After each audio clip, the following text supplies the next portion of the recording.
My name's Melvin Hayes. You've never heard of me, and if the system keeps working the way it's meant to, you never will again after this. I lead a unit that doesn't officially exist. We don't have patches or ranks. Our missions don't show up in databases or on maps. We answer to one group, and they answer to no one. We're the DOGMAN Containment and Elimination Task Force, but most of us just call it the Kennel. Yeah, we know how it sounds. But once you see what we deal with, you'll get why humor's the only thing keeping some of us from putting a bullet in our own skulls. This isn't one of those stories that starts in the woods. I'm not going to talk about deep forests or fog-drenched national parks. This one happened in a neighborhood, a real one. Streets, stop signs, corner stores, barking dogs, kids riding bikes. Normal America, or at least it used to be. This went down in Oak Ridge, a small suburb outside Cincinnati, Ohio. One of those places where the biggest headline in the local paper was a kid winning a spelling bee or a new diner opening next to a closed-down Kmart. It had just enough trees, a narrow creek running through the back end, and a patch of woods between two developments where teenagers used to sneak off to smoke or hook up. That patch of woods was the problem. The first report came in from a 911 call. Woman, hysterical, screaming that something killed her dog right in her backyard. Claimed it was on two legs, said it was big, taller than her fence, and that its eyes glowed red in the dark. Cops showed up, wrote it off as a coyote. Animal control came by, left a few traps, and left. No one took it seriously. A week later, a teenage boy vanished, left on foot around 9 p.m. to meet some friends. Never made it past the creek trail. His body turned up 3 days later, or at least parts of it did. Torn up, scattered like meat at a butcher shop, organs gone, face mangled beyond recognition. That was when we got the call. Quiet, coded, routed through layers of clearance. I was in Arizona at the time, monitoring a cleanup op near the border. As soon as I heard the location and the tag possible alpha predator, I knew it was real. We got to Oak Ridge under the cover of a utility maintenance crew. 5 of us, me, Burke, Santos, Ellis, and Park, each one hand-picked. We all had combat experience, but that's not enough. You need more than muscle to do this job. You need a mind that can look into the eyes of something that shouldn't exist and not fall apart. But in a neighborhood, every move you make has to be clean. No loud shots, no property damage, no witnesses. Civilians don't react well to the sight of something that looks like it walked out a nightmare being taken down in the middle of a street. Urban hunts are a different beast entirely. In the wilderness, you have space, distance, time. First, we mapped out the area. Drone sweeps, thermal imaging, motion sensors disguised as bird feeders and trash cans. The creature, whatever it was, liked the strip of woods along the creek bed.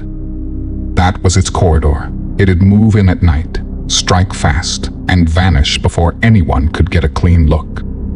We tracked it through hair samples and partial footprints.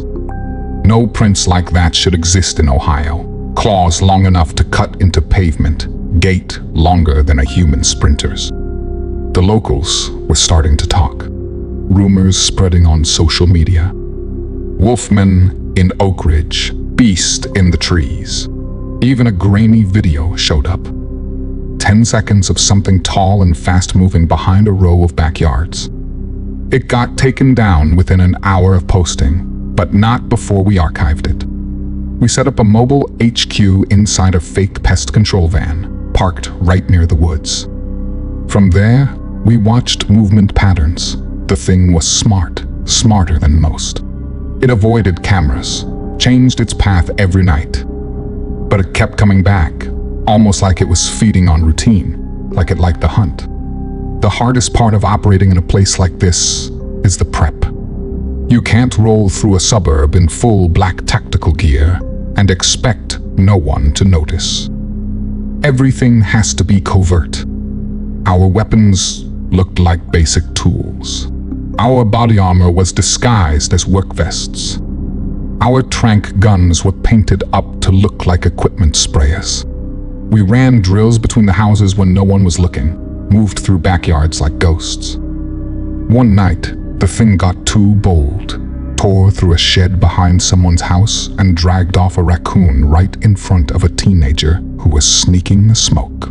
Kid froze, watched the whole thing. We had him picked up within 20 minutes. Agents from another division handled him. Not my job to ask what they said or what he signed. All I know is his social media accounts vanished the same day, and he stopped going to school after that. That was when we got the green light. Permission to engage. This wasn't a recon and observe mission anymore. We were cleared to kill. We knew the creature's pattern. It hunted every third night, just after 1 in the morning. It moved fast, but always stayed low, hugging shadows, using fences and trash bins as cover. We laid bait along the creek path. Raw meat, treated with a scent compound that mimicked blood and panic. We spread it along a narrow corridor behind 3 houses. Plan was simple: draw it into a kill zone, net guns on either side, tranq darts laced with a paralytic that could drop a rhino. Backup was armed with live rounds, just in case. The kill zone was marked in our heads-up displays, tight space, but doable. We'd rehearsed it a dozen times. But rehearsals mean nothing when the real thing shows up. We heard it before we saw it. Low growl, like a diesel engine trying to turn over. Burke spotted the eyes first, glowing faint behind a bush. Then it moved, extremely fast. It bolted left, right through the backyard of a home where the owners were still awake, watching TV. It leapt the fence like it was made of paper and vanished down the alley behind a row of garages. The plan was busted. We had to adapt.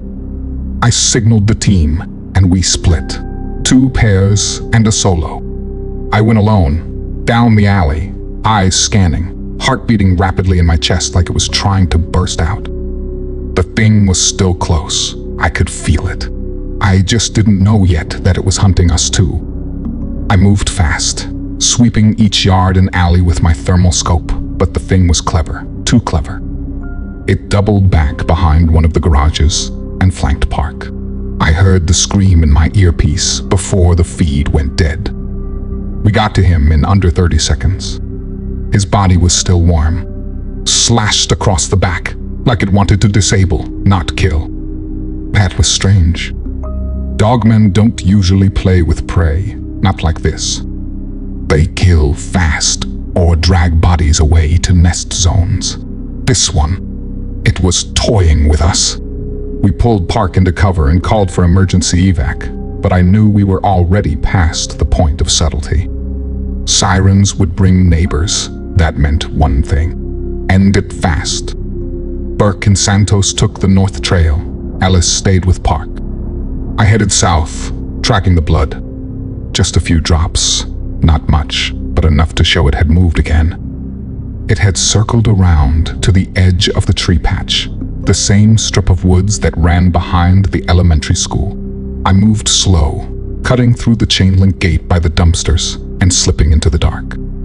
Every step I took crunched on loose leaves, glass, and broken sticks. The air smelled like copper and damp fur. Then I heard it. That low, rasping breath. I froze, waited, tried to control the noise in my chest. Then it stepped into the dim moonlight, about 30 feet away, crouched beside a picnic table like some sick joke of a man and a beast. Its legs bent wrong, joints high, its arms dragging, claws twitching like it was deciding what part of me to open up first. I raised the tranq rifle and fired. Direct hit. It roared, loud and sharp, like a siren made of teeth. The shot hit deep, but it still lunged. I dropped the rifle and pulled my sidearm, firing 3 live rounds into its torso. It stumbled, then took off again, bounding over a fence like gravity didn't apply. Santos caught it near the end of the creek trail. His net launcher missed, but Burke flanked and hit it hard with a paralytic dart in the neck.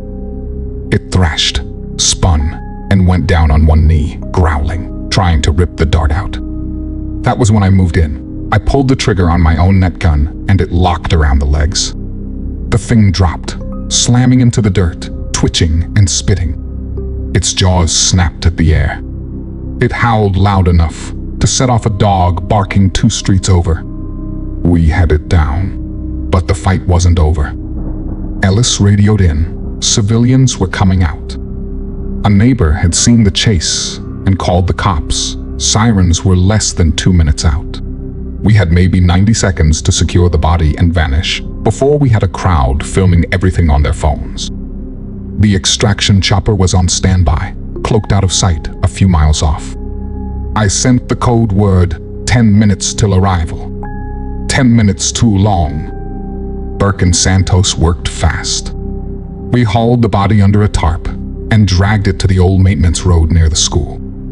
It weighed close to 500 pounds, all muscle, bone, and thick fur that reeked of feces and death. The second dart kept it down, barely. It twitched every few seconds like it was trying to reboot. I'd never seen one this big, not this bold, and not this damn close to regular people. By the time the chopper showed up, blacked out, and silent except for the wind, it kicked up. We'd cleared a landing space behind the tennis courts.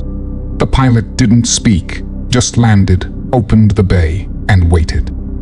We loaded it quick, locked the beast into a reinforced crate already prepped with sedative mist. As soon as the door shut, the chopper lifted, gone in less than 30 seconds. Then came the cleanup. 2 black SUVs rolled in before the sirens did. Suits stepped out, quiet, grim faces, not our team, not containment either. These were silence men. Their job was simple: make sure anyone who saw anything regretted speaking. They fanned out. One went door to door on the houses nearest the woods. Another flagged down the cops before they even got out of their squad car. The officers nodded, said nothing, and turned around. I don't know what they tell people: gas leaks, wild animal, drug hallucination. Doesn't matter, it always works. Santos patched up Park, who was conscious again but dazed. He'd be out for weeks. Might not come back at all. This job leaves cracks in your head you don't always see right away. We scrubbed the area clean, burned the nets, ditched the darts, wiped the blood from the concrete. Within an hour, it looked like nothing happened. Just another quiet night in Oak Ridge. Back at the van, I filed the report. Code 743, successful neutralization, 1 injury, no civilian casualties. The suits reviewed it in silence. One of them gave me a new case file before they left. Different location, different monster. No rest.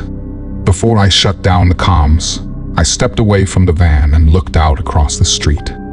Sprinklers ticked on in one of the front yards. A porch light flickered. Somewhere behind me, a dog barked once and went quiet. The neighborhood was already slipping back into normal. People asleep in their beds, no clue how close they'd come to something that didn't belong in their world. That always hits me hardest, how easy it is to clean up a nightmare and pretend it never happened. But it did, and it will again. I watched the wind move through the trees at the edge of the woods and thought about the ones we never caught. The ones still out there, breeding, hiding, learning. We won tonight, and that's all that matters for now. If you enjoyed this video, please don't forget to like and subscribe to Descent into the Unknown for more horror content. If you have any real cryptid encounters, or you're a horror writer wanting to share your stories, please feel free to email me in the description anytime.